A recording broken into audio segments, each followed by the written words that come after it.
As you saw in that interview just a few minutes ago, they have to first connect it to Orion, and then once it's secured onto Orion, they can inflate it, and then they'll further secure it with other harnesses and lines.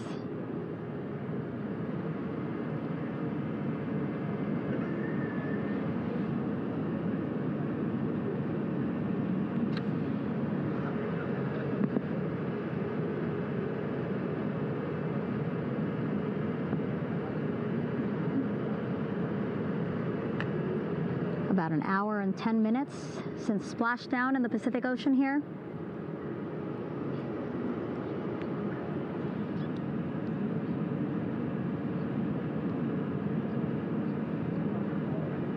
Reed, Victor, Christina, and Jeremy back home after a history-making mission to the moon and back.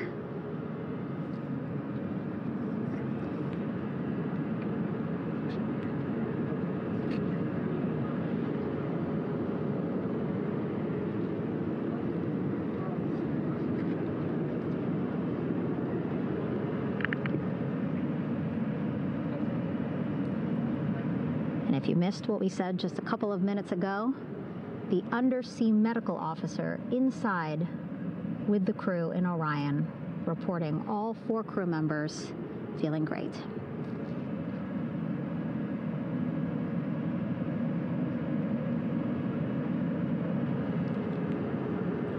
Progress being made there on the stabilization collar. It looks like they are beginning to inflate it.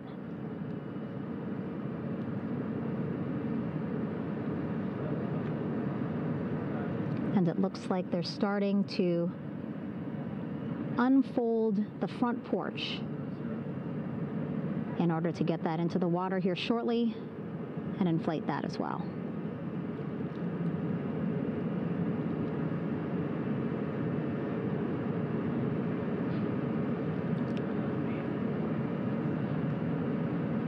Again, more than 40 people out in the water right now. And those Navy and NASA personnel have been in the water for now about 4 hours.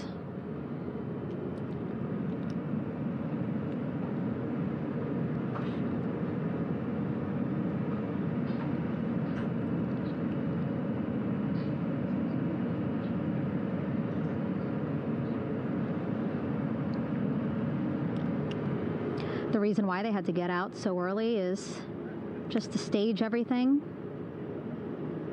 And actually here on the ship, when there are flight operations happening, you can't have anything else, right? Just because the flight deck can be a dangerous place, so they just want to focus on planes coming and going from the ship. So that's why they wanted to get the boats in the water to make sure that they have all the time they needed for the flight ops. And then the same crew here out in the water, they will stay out in the water for a number of hours after we recover the crew and get them back on the ship, because then they have to recover Orion.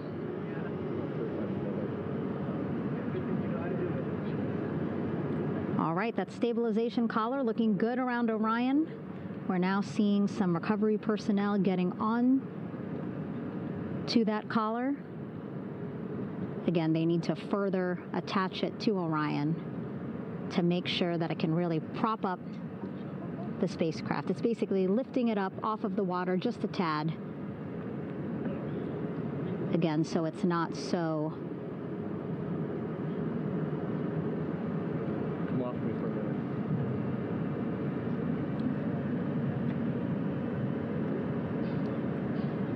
so it doesn't sway so much in the water there.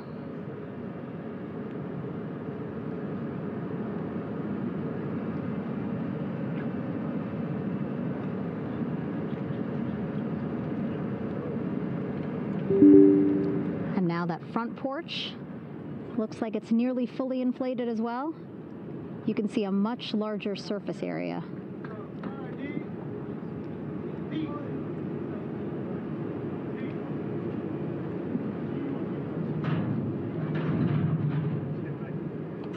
So once the crew get out of Orion, they can stretch their legs a little bit on this front porch, get some fresh air.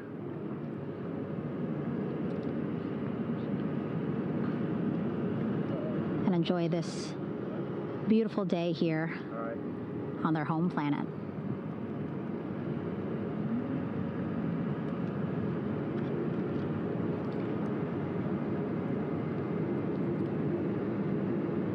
It appears teams now are about to connect the front porch to the stabilization collar.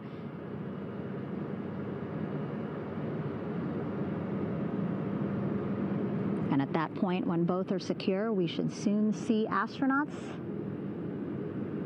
come out of Orion.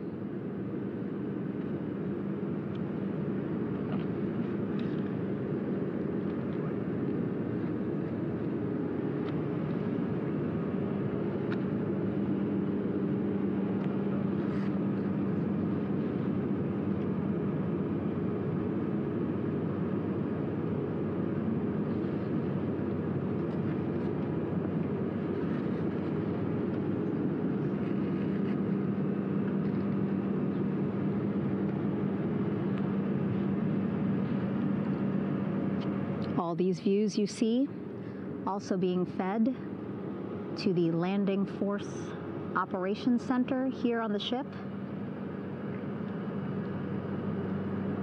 Of course, it is very important for our recovery teams leading the mission to have all the views that you're seeing as well. Again, listening to their communication loop here on the ship. Very quiet, which is a good thing. It means things are going pretty nominally, meaning as expected.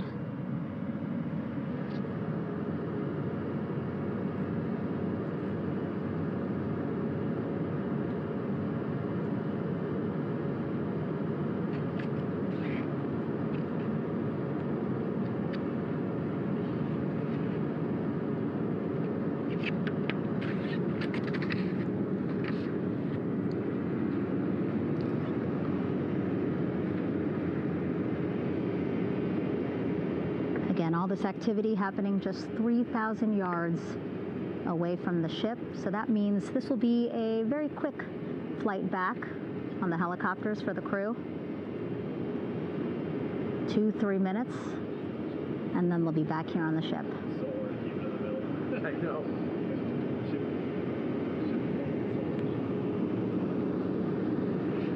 Okay, saw a thumbs up from one of the personnel on the front porch. It looks like they are now getting ready to deploy what they call the Air Rescue Vest, ARV.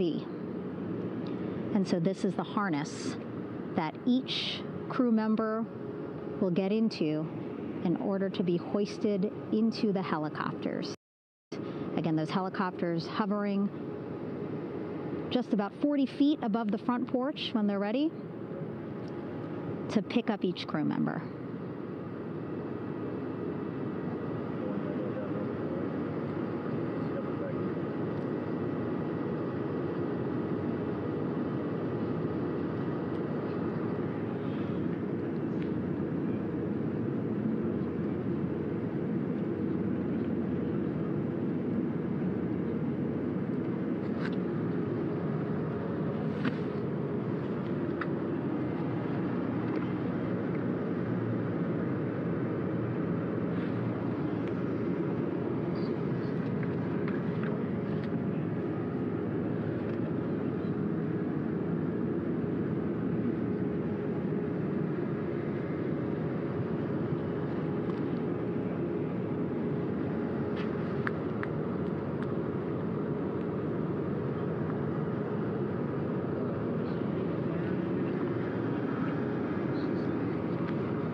This is Mission Control Houston.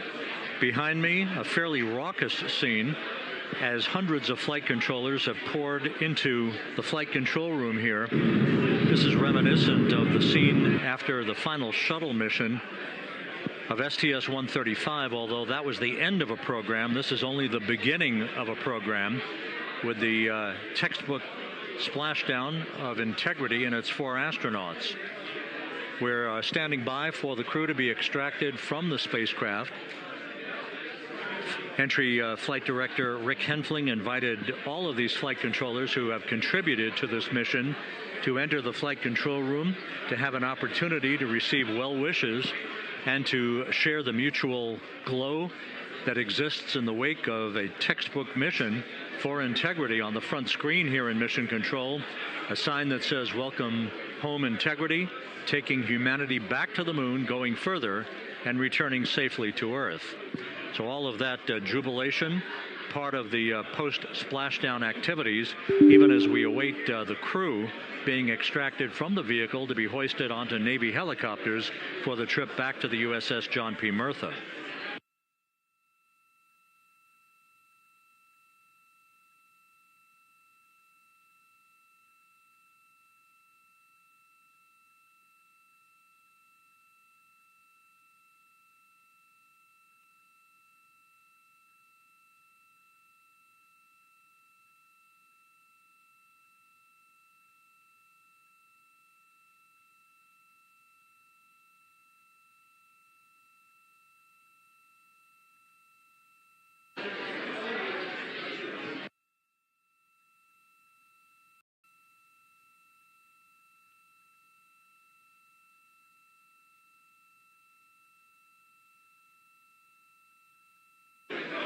Once again here in Mission Control, this view of the Artemis Flight Control Room, known as the White Flight Control Room. This is the old shuttle flight control room, and now is the home of Artemis missions to the moon and beyond.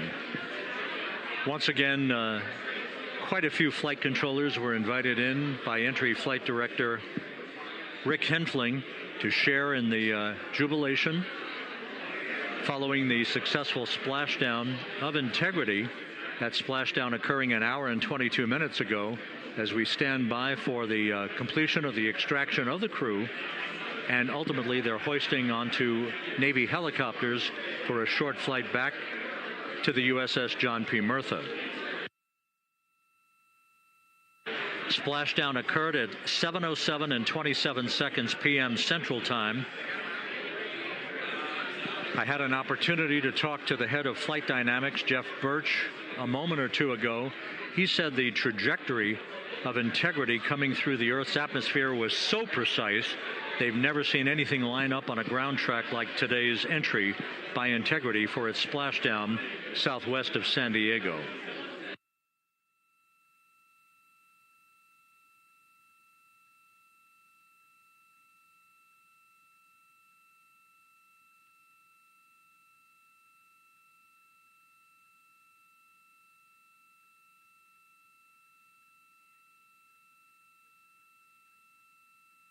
And the initial, you can hear it.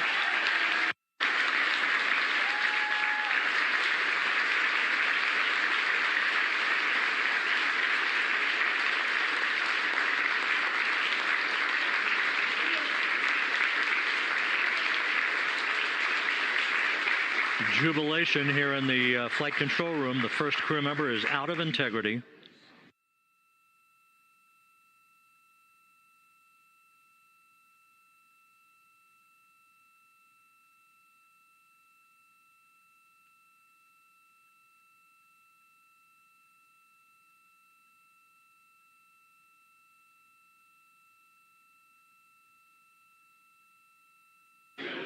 We are expecting the other crew members momentarily to be extracted.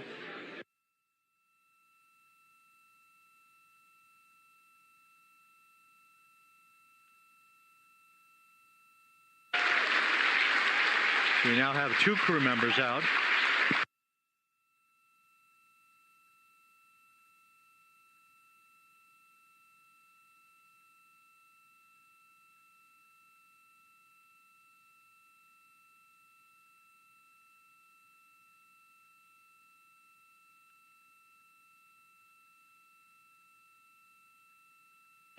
2 crew members out, 2 to go.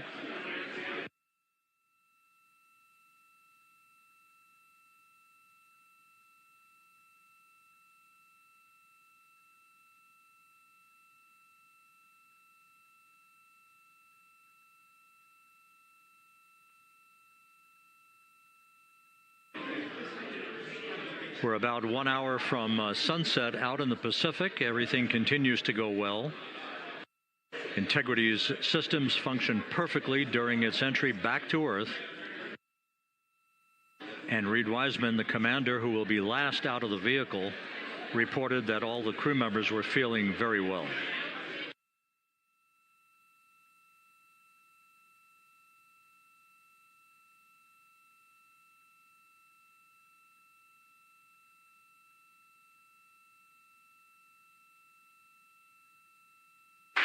Crew member number 3 now out.